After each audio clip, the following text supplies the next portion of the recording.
aggravated assault in the city. Can you tell me, Captain Miller, what constitutes an aggravated assault charge or incident? Say that last sentence again. You cut out. I'm sorry. What constitutes an aggravated assault, and what incident of aggravated assault? What constitutes an aggravated assault? An aggravated assault constitutes any assault where a significant injury occurs that would cause significant bodily injury, meaning, I'm going to generalize here, but meaning more than a small bruise or lump. If you were to require stitches or lose a tooth or break a bone or cause internal damage, that would be an aggravated assault. And an aggravated assault would consider almost any weapon, or if the damage is severe enough, it could just be from hands or feet with an assault. If you were to punch someone in the nose and break their nose, that would be an aggravated assault. If you were to punch somebody in the arm and give them a small bruise on their arm that wasn't significant, that would be a simple assault. But if you were to strike anyone with an object, be it a hammer, baseball bat, or a stapler, if it was to cause severe damage, that would be an aggravated assault. Of course, more serious would include a stabbing, a shooting, or like an attack with a baseball bat. So aggravated assault does cover a wide degree of assault, but it doesn't really matter what the assault is. Aggravated assaults are serious, and we investigate them all the same. Thank you. And I just want to comment that I know that, thank you for the information. I know that the New Brunswick Police Department has extremely highly qualified professionals working in the department. I appreciate all the work that the police does. And I am confident, and I hope that the community is confident, also that you work very tirelessly and hard to make sure that any incidents that happen in the city are addressed, if applicable, and taken to the full extent of the law, whoever has done it, and though you are more than capable to keep all of us safe. So thank you. That will be it, Council President. Thank you. Councilman Fleming, did you have a comment you wanted to make? Yeah, I just wanted to congratulate the newly sworn in members, running mates, and to our newly sworn in president and vice president. I don't know when was the last time we had two women that were running it. Chica, you've been around for a while. Can you tell me when? Councilman, as I sit here, and I've been around a little while, I don't think it's ever happened. I don't recall, but I guess we could research it. But I do not. Yes, I didn't mean to put you on the spot. Yeah, no, it's fine. It's fine. In my memory, I do not recall there being two women in the role as council president and vice president. So I think you might be right, sir. Okay, so it's a historic moment. And just people of the city of New Brunswick, it's been an honor and a pleasure to serve the next 4 years. Let's just try to work together to keep our city moving forward and to make New Brunswick a better place each and every day. Thank you. Thank you, Councilman. Are there any other comments from the council? Hearing none, I'd like to hear the report from OEM. Is Director Rawls on the line or a appointee from him?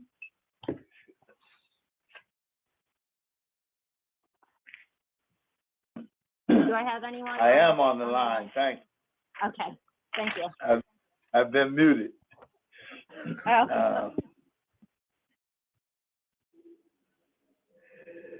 Oh. So COVID-19 vaccination continues to move along in New Jersey. The state currently is in the first stage, but hopes to begin additional phases in the coming weeks. The governor stated he anticipates that general public vaccines will begin in March. That's kind of hopeful thinking, but that's where we are with that. Once the vaccine is available to the general population, we highly encourage people to take the vaccine if they feel that they need the vaccine. you can please, we ask you to please discuss with your healthcare providers any concerns that you may have if you are hesitant about taking the vaccine. Please discuss that with a medical provider that can help guide you to a better decision. Pre-COVID-19 testing will continue in New Brunswick at Unity Square Community Center on Remsen Avenue every Tuesday from 10 a.m. to 2 p.m.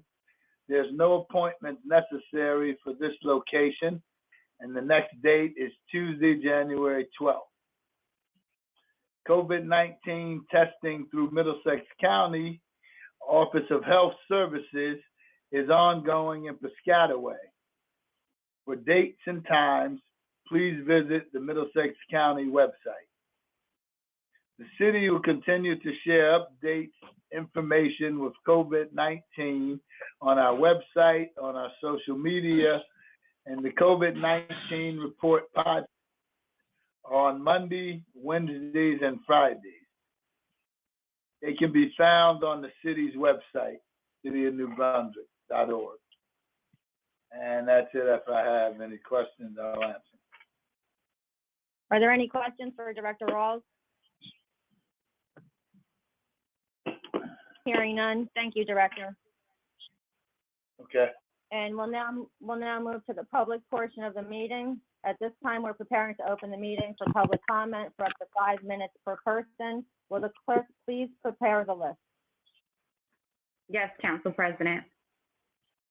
In order to assure that the City Council can hear from the interested public and that the public can hear public comment, I will organize the speakers in order by last name. In a moment, I will unmute the public call-in. At that time, I will ask that you provide me with your first name from letters A to Z. After asking 3 times, the Council President will then close the public comment portion of the meeting. Please be advised that your voice is being telephonically transmitted and to speak slowly and clearly for the benefit of all. I will ask that you please remain silent when I initially unmute the phone so that we can hear each other and then begin the speaker registration process. As a reminder, all other members of the public will be muted in order to assure that the City Council can clearly hear and understand the recognized speaker. Do we have any members of the public who would like to speak? Unmuted. Beginning with the letters A, B, C, Z. E, F, G, H. I, J, K, L. Yes, Chris John again. I have Mr. Chris and Mr. Charlie Cradaville. Thank you. M, N, O, P. Q, R, S, T. Michael Tubling. Okay. U, V, W, X.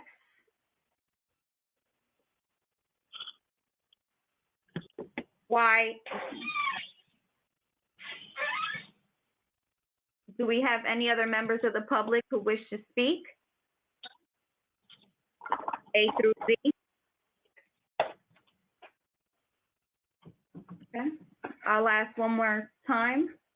Do we have anyone else who would like to speak during the public comment portion of the meeting? Okay. Seeing none, Council President. May I have the first member of the public for Unmuted. Sure. The first person on the list is Mr. Chris Joe. Mr. Chris Joe, can you state your name and address for the record, please? Yes, sure. Chris John, again, of 359 George Street. Madam Council President, congratulations. I would like to raise an issue. Yeah, sure. I would like to raise an issue that my mother, a business owner downtown for 50 years, brought to the council's attention at the November 18 meeting regarding certain billing practices at the water department. My mom is in her 80s, and so I'll relieve her of having to follow up tonight. but there are some matters for which we're still awaiting responses. By my count, we've had no fewer than 28 substantive interactions with the administration on this matter, either phone calls or detailed correspondence with various members of the department, the mayor, and the city administrator. To date, though, about 9 months after we first received our detailed reports, which incidentally we were required to submit an OPRA request for, we have yet to receive an answer to our most fundamental questions. Now, in our case, we did not have a meter reading for over 10 years. It was read in September 2009 and then not again until March 2020. So firstly, how can that be permitted to occur? Are there no system checks and alerts to force a meter reading after 1, 2, 5, 7 years? As I've learned, a city utility, for some reason, is not regulated by the PPU. But I think their code, as it applies to PSE&G, for example, is instructive as a best practice that we should expect from our utilities. And they mandate that no more than 6 months can pass without insisting on a meter reading, which makes sense since it protects all parties. So 10 years, are there no checks in the system? The second critical point is the meter estimation process and policy. On a basic consumer fairness level, I think reasonable arbiters would agree that customers should be given credit for the volume of water that they pay for. Yet the department does not appear to do this. It does not regularly advance meter estimates by the minimum 10 units of use that they bill for. So rather, in our case, for each of the 40 quarters of estimates, not once did the department's estimates move by at least 10 units. And so a simple question is, why is that? What is the operating justification? Is this an explicit revenue maximization strategy? And again, we've received no explanation since April. So perhaps Mr. Wallace is on the call and he can hopefully provide one. Related to this issue is the fact that the estimates that were used were absurd. So while in reality our business was consuming about 10 to 15 units a quarter, each fourth quarter, the department inexplicably would estimate 0 or 2 units. This can in no way be justified by the pattern of our usage. In common sense terms, would a retail business ever have negligible water use in the fourth quarter? It's ridiculous and likely a coding or some other error, and it should be acknowledged as such. But rather, we continue to be refused an explanation or a remedy. And just to be clear on the overall impact of this policy, when you systematically underestimate, it artificially depresses the estimated meter at the time of the actual reading down the line. And it creates the opportunity for a windfall to the city because they're permitted to assume that all the water use occurred in the current period and at the current rate table. In our case, this has resulted in the double billing of hundreds of units of water. And they even hit my mom with a 4% usage surcharge for the 200,000 gallons that is claimed her single toilet and single sink blew through in 3 months. If it's intentional, it's a pretty sound tactic for a business with no regulatory body to answer to and only the most basic ordinances governing behavior. And if I understood the city administrator from our recent conversations, his position is that if a practice is not precluded by ordinance or law, then it is de facto permissible. And if I'm mischaracterizing, I would certainly appreciate his clarification at this time. I would also ask of him as a follow-up, is it the city's position that between readings, any estimate whatsoever is permissible? So we could have been estimated 0 for every quarter and not just the 1 quarter a year when they did estimate 0, and that would have been acceptable treatment of your residents since it's not in any explicit violation of an ordinance. And so I leave these questions to Mr. Drulis and Mr. Wallace, and I think it's reasonable to have an answer to them after this degree of passage of time and effort on our part. Thank you very much. Thank you. Does anybody from the water department or Mr. Drulis care to make a comment? Or, I mean, I would hope someone would get back to this gentleman and his family, as soon as possible. Council President, this is Michael Drulis. Yes. I always appreciate Mr. Jam's presentations. He is goes through great length of detail to really relay his point. So much so, I've had the opportunity, as he related, to speak to him and his mom. She's a delight. She was on the call with us a couple meetings ago. Yeah. We've been working through this, and Mr. Jams asked a number of very good questions. And my last communications with he and his mother, we went through, we We looked at some areas where we felt that they were correct, and we were able to, we made recommendations to water utility, and I believe Mr. Wallace issued a number of credits based on our discussion. Subsequent to that, Mr. Jams, I think you remember, you had more questions. And this was probably about 2 or 3 weeks ago. And I had asked that you continue to put those thoughts together directly in writing so that we can address them directly. I would just clarify, I wouldn't exactly characterize them as new questions. They were the same questions, but that's fair. Okay. Well, as a follow-up, I should say then, because I want to make sure they're handled correctly. The council president, we are working through those, getting them to a final solution. Okay. He's right. It's a 10-year history. And we go line by line to get this right, because while I can understand his patience is running short, we want to be helpful, and we want to make sure the conclusion we come to is absolute and clear. So I thank you for his continued patience, and I hope that gives a little direction to his questions. Thank you, Mr. Droulis. Is that helpful at all? Mr. Yes, Chris? yes, thanks very much. I hope to have a continued dialogue with Mr. Droulis on this. Okay, thank you, and I hope it gets resolved for you. Thank you, Madam President. Thank you. The next person on the list is Mr. Charlie Cradiville, I believe. Is that correct? Yes, Council President. Mr. Cradiville, just state your name and address for the record, please. We have 5 minutes.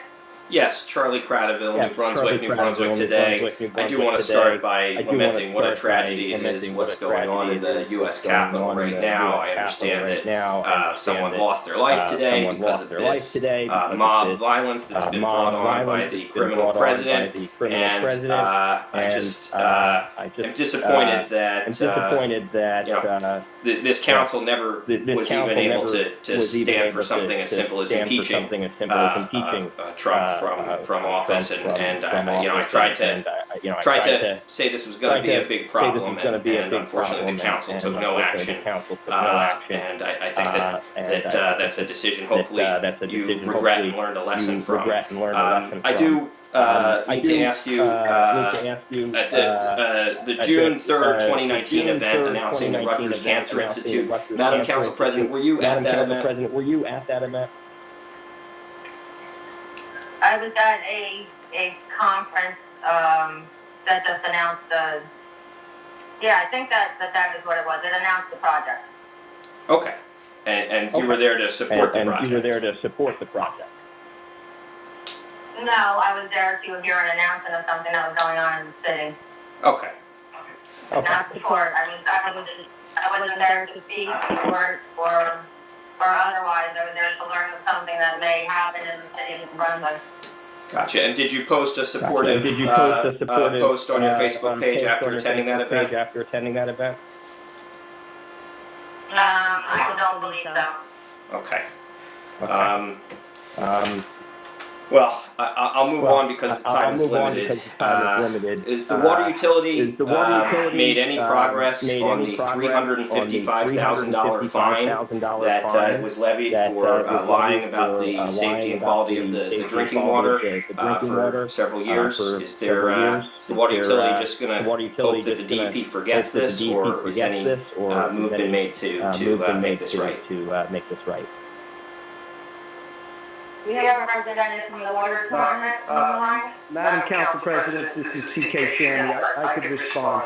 That matter is still pending, and it's been pending for quite some time, to tell you the truth. I agree with that, but no, it has not been resolved at the state.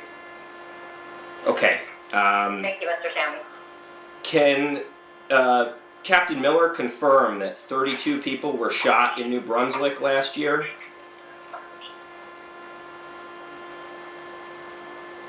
Captain Miller, is that something you'd like to answer? Or? No, I would not like to answer that. Thank you. So Do you have other questions, Mr. Cradiville? Yeah, does the council find that acceptable, that the police are not going to tell us how many shootings there were last year?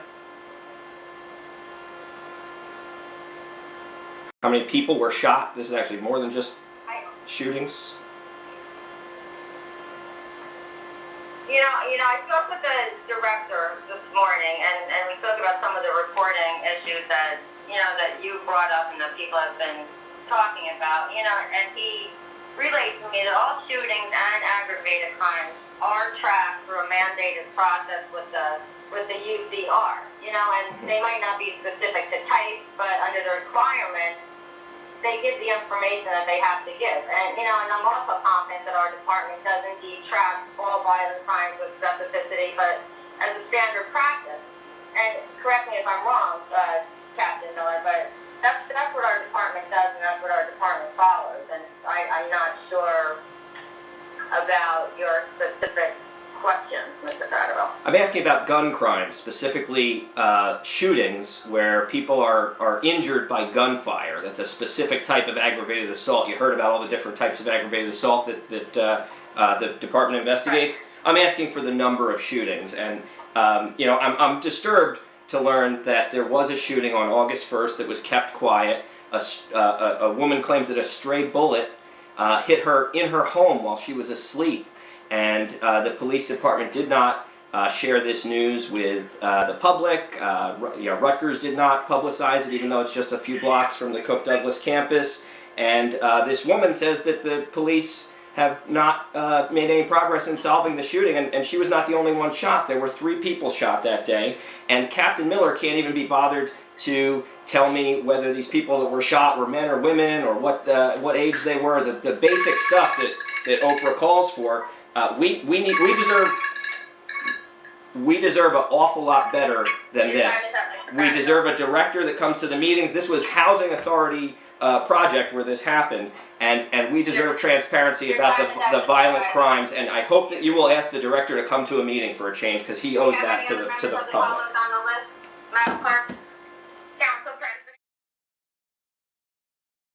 Is Mr. Mike Tublin? Hello, Mr. Tublin. Can you state your name and address for the record, please? Hi, Michael Tublin, Hiram Square, New Brunswick, New Jersey. I'd like to wish everyone a happy and healthy new year.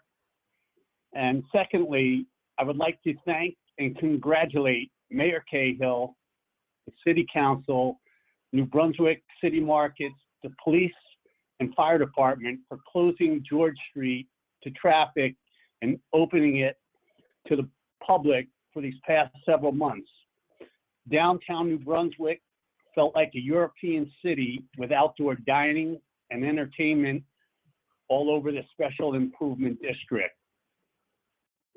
The city was alive, vibrant, and safe.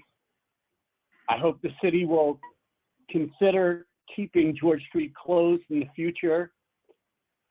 The closure has given our residents and visitors a great way to enjoy the downtown New Brunswick. That's all I have to say. Thank you. Thank you, Mr. Tublin. Are there any other members of the public on the list, Madam Clerk? Council President, I have no more members of the public on the list. That completes the public comment portion of the meeting, and if, Motion to can I get a motion to it? Yes. Second. Councilmember Egan. Yes, Anderson's first, though. Yes. Councilmember Anderson. We can switch it up. Congratulations, everybody. Thank you. Councilmember Anderson. Yes. Councilmember Egan. Yes. Council Vice President Escobar. Yes. Councilmember Fleming. Yes. Council President Socorro Ludwig. Yes. Thank you. The meeting is now adjourned. Thank you. Congratulations, everybody. Thank you. Thank you. All right, well, that was that. The first City Council meeting here in New Brunswick of 2021. Definitely a lot has changed over the past year, of course, due to the pandemic. Since March, these meetings have been over the telephone, and here at New Brunswick Today, we've tried our best to broadcast those meetings, the audio from them, for you all to listen live. Some towns choose to do that on their own. Other towns have different systems they use, but here in New Brunswick, they have it on a telephone call, and so we've gone to significant lengths to try to broadcast these. Of course, tonight we had a little bit of a technical problem and missed part of the meeting. So there are 2 clips that you can find on our Facebook, our Twitter, our YouTube, and our newest avenue to share the news with you, our Twitch account. So please do subscribe to those and follow those or like those. We're so grateful to have such a large audience on some of these platforms, and we're going to continue to share government meeting video and audio with you throughout 2021.